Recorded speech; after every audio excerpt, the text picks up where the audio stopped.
ये कहानी एक ऐसी लड़की की है जो चुड़ैल बनकर बदला लेती है, जिसका नाम रंभा था। आज की कहानी शुरू करते हैं। 6 महीने की पहले की बात है। एक भूतिया फिल्म बनाने के लिए एक निर्माता को हॉरर स्थान की जरूरत थी। इसके लिए वह लिए कुछ अपने साथ काम करने वाले वर्कर से बोल रखा था कि वे लोग एक ऐसे ही डरावनी जगह को ढूंढे रखना। लेकिन वो लोग नहीं खोज पाए, जिससे निर्माता को गुस्सा आ गया और सभी को बोलता है कि तुम सबसे एक सही से एक डरावना लोकेशन भी नहीं पता कर पाए। अब भूल जाओ तुम सभी की अब कैसे डरावना फिल्म बनेगा। डायरेक्टर रोहन ने अपनी बात खत्म ही की थी कि तभी टेबल पर बैठा एक शख्स फुसफुसाया, इनको सच में एक भूत बंगला देखना होगा। निदेशक रोहन महोदय, भूत बंगला में तो शूट करने को रेडी हूँ समझे, लेकिन भूत बंगला मील से सही। रोहन ने अपनी बात खत्म नहीं की थी कि इतने में कोने में खड़ा एक लड़का बोला, सर एक बंगला है। कुछ ने बोला, हमें तो नहीं मिला और ये हमें बताएगा कि लोकेशन कैसे खोजना है। रिसर्च टीम की बात सुन डायरेक्टर फिर से भड़क गया और बोला, एकदम से तो खड़ा नहीं हो गया और आप लोगों को नहीं मिला तो आप गुस्सा हो रहे हो। और ऐसे ही निर्देशक ने उन सबका मुंह बंद कर दिया। लड़कियां, आप लोग बताओ कि इस डर बंगले के बारे में क्या बोल रहे हो। सर यहाँ से लगभग 40 किलोमीटर दूर है वो बंगला जहाँ पहले ही एक गर्दोज फैमिली रहती थी, पर उनकी बेटी के मौत के बाद उस घर में अजीब अजीब सी घटनाएं होने लगी और अंत में उसके घर वालों को वो घर छोड़कर जाना पड़ा, जो किसी कब्रिस्तान की तरह दिखता है, जिसके बाद से लोग उसके आसपास भटकने से भी डरते हैं। कली की बात सुनकर निदेशक का इंटरेस्ट उस बंगले में दिलचस्प होने लगा और उसे उस बंगले के बारे में और भी कुछ बताने को कहा। फिर कली डायरेक्टर को सब कुछ बताया जो उसने रिसर्च के दौरान जाना था कि उस घर में रंभा नाम की लड़की की आत्मा भटकती है, जिसने जाने अनजाने में उसे इन काली शक्ति को अपने अंदर प्रवेश करने का न्योता दे दिया, जिसने अंत में उसकी जान ले ली और उसकी आत्मा आज भी घर में भटकती है, जिससे पड़ोसी इतना खौफ खाते हैं कि उस तरफ देखना भी पसंद नहीं करते हैं।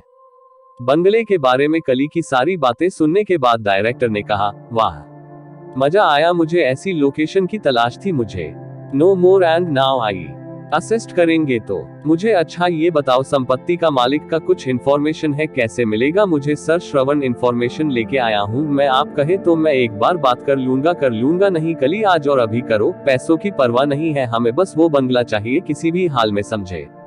डायरेक्टर की जोशीली आवाज सुन कली में भी जोश भर गया था और वो आंधी रात में ही बंगले की मालकिन को फोन लगा देता है। हेलो, हाँ कौन? जी, हमें आपका बंगला रेंट पर चाहिए। फिल्म की शूटिंग के लिए कीमत मुमांगी मिलेगी, मना मत कीजिएगा। बंगला किराए पे चाहिए। ये सुन के हाउस और गति वहां घूम गया, जिस पर वो चिल्लाते हुए कहती है, इतनी रात गए तुमने इस बात के लिए मुझे फोन किया? तुम्हें पता भी है कुछ मेरे बारे में या उस बंगले के बारे में? के बस मुंह उठाकर कॉल कर दिया। बंगले के मालिक ने कई सारे सवाल दाग दिए और उस पर भड़कने लगे।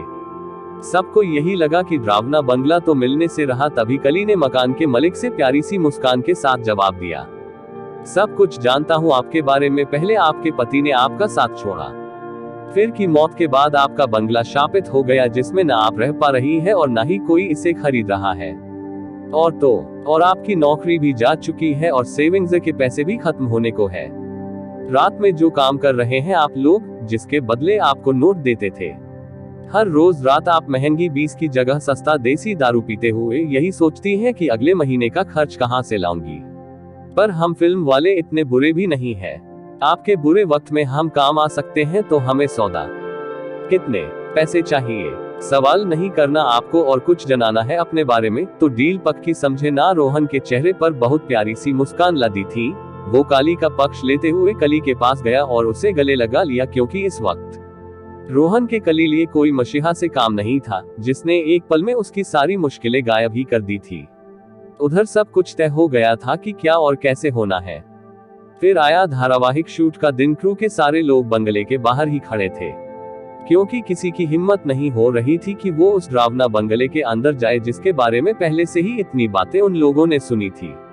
शनिवार के दिन निदेशक रोहन की गाड़ी पहुंची और जब उसने देखा कि शूटिंग शुरू नहीं हुई अभी तक, निर्देशक का गुस्सा 7वें आसमान पर पहुंच गया। ब्लडी इडियट्स, अभी तक कुछ भी शुरू क्यों नहीं हुआ? डायरेक्टर आकर पिक्चर करेगा क्या?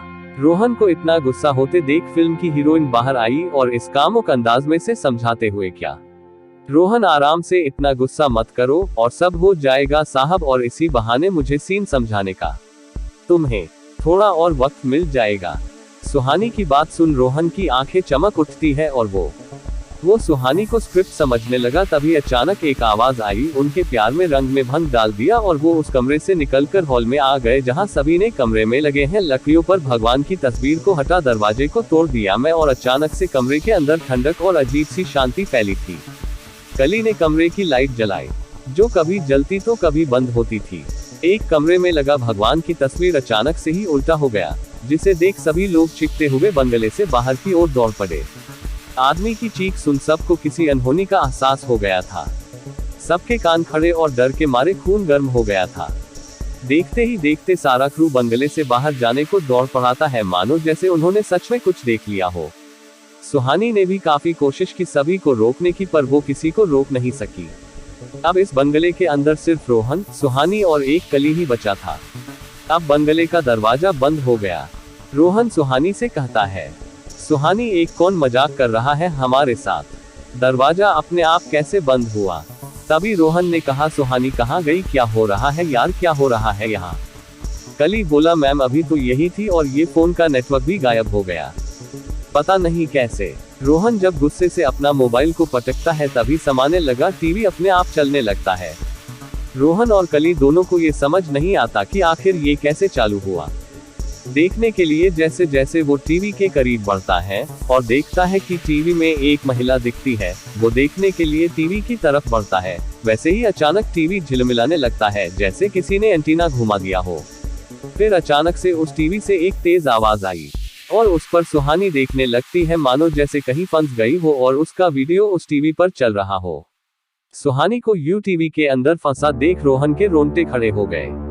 वो टीवी के पास पहुंचकर उसे आवाज देने लगा, सुहानी तुम कहां फंसी हो, बताओ मुझे नहीं पता, संजय प्लीज मुझे बचा लो, मैं मरना नहीं चाहती। इतना कहते हुए सुहानी रोने लगती है और मदद के लिए अपना हाथ आगे बढ़ा देती है, जो देखते ही देखते टीवी के बाहर आ जाता है। रोहन बिना जाने क्या सोचता है और उसका हाथ थाम उसे खींचने की कोशिश करने लगी, पर सुहानी भी नहीं रो रही थी। टीवी के अंदर उसकी आंखें लाल होने लगी और फिर उसने एक झटके में रोहन को अंदर की तरफ खींचा और खींचते खींचते उसका पूरा हाथ टीवी के अंदर ले लिया और इससे पहले वो टीवी में पूरा अंदर खींचती कली ने उसे जोर से पकड़ लिया, जिसके बाद सुहानी ने अपने मुंह से रोहन के हाथ को उसके शरीर से अलग कर दिया, जिसके बाद रोहन और कली दोनों जमीन पर गिर गए और टीवी वापस बंद हो गया। रोहन दर्द के मारे छटपटा रहा था, मानो जैसे ही वो कभी भी दम तोड़ दे। दर्द से कराते हुए वापस से रंभा के कमरे में पहुंच गया और एक कोने में जाके बैठ गया, जहां सिर्फ और सिर्फ अंधेरा ही था। कली रोहन को संभालने की खूब कोशिश करता है, लेकिन संभाल नहीं पाता और अचानक से रोहन के पीछे दीवार से उसका कटा हाथ निकलने लगा, जिसे सुहानी ने के अंदर ही काट लिया था।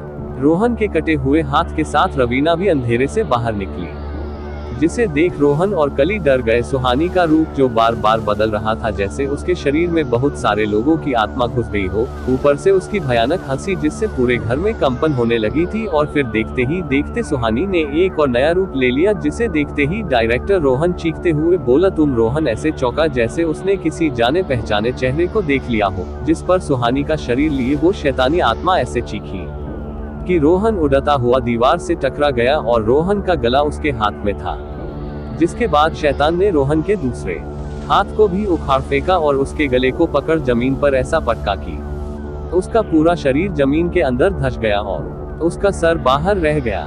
रोहन बस जान की भीख मांगता रहा थी, सुमन मुझे छोड़ दो, अब मैं किसी के साथ ऐसा नहीं करूंगा। लेकिन वो रुकी नहीं, उसने अपने पांव को उठाया और रोहन के सिर पे इतनी जोर से लात मारा कि उसका सर फट गया, जिसके बाद वो सुहानी के शरीर से बाहर निकल गई। फिर से सुहानी का रूप लिया और जमीन पर बेहोश होकर गिर पड़ी। और ऐसे ही रंभा की आत्मा को भी शांति मिली। ऐसे ही डरावनी और नैतिक कहानी, सभी प्रकार की कहानी हिंदी में सुनने के लिए चैनल को लाइक, सब्सक्राइब करें।